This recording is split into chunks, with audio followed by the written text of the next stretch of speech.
Alright, today I'm going to go over assignment number 3, and I'm looking at it, and the first thing it says to make a plate the size of like a rectangle, the shape of a rectangle. So I'm going to click on here.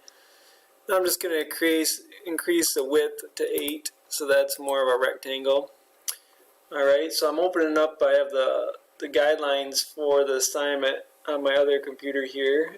You could have it under a tab as well if you don't want to work on two computers. So it says draw a half open blob using Bezier curves. So I'm trying to create a shape that's really organic on the side here. So if you do Bezier curves, this is a really unique shape to work with. And one thing I like about it, I want to make sure it is,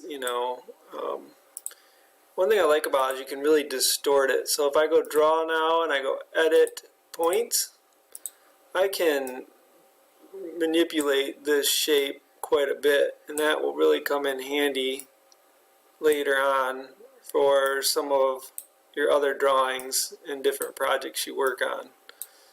So I just kind of move this guy around a little bit, and you can twist it, and there's all kinds of ways to modify this thing.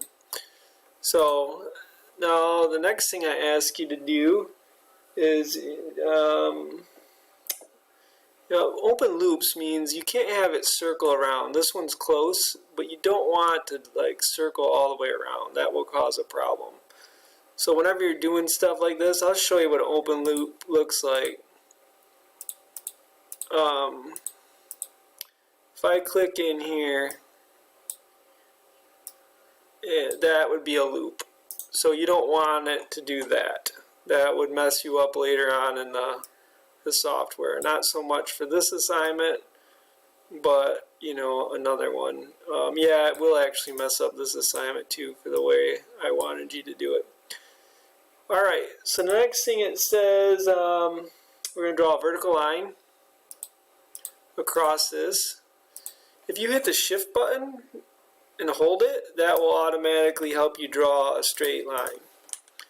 Alright, now I'm going to click on here and hold it to the trim button. I'm going to go by boundaries, all boundaries, and now I'm going to erase some of this stuff I don't need. So then I'm going to select this and I'm going to mirror it over. So here's the mirror button. It's also under it's under transform mirror.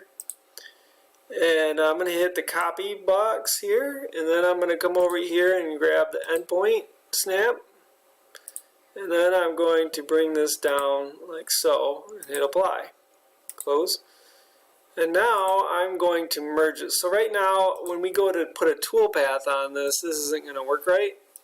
So I'm going to hit shift and select both of these, or make a box around the whole thing to where it's all selected.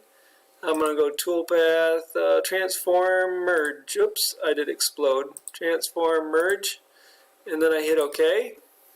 And now it's all blue. So now this is a shape that the machine will let me, or the program will let me put a toolpath on.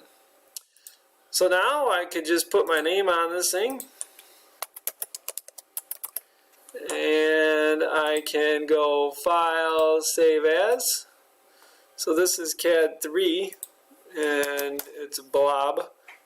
Make sure my name's on the file. And maybe you could hand this in on Schoology for me instead of emailing it to me. That would be perfect. Then it doesn't flood my email, because I'm getting close to 50, 60 emails a day. So this will help me stay more organized. Alright, that is your tutorial for assignment number 3.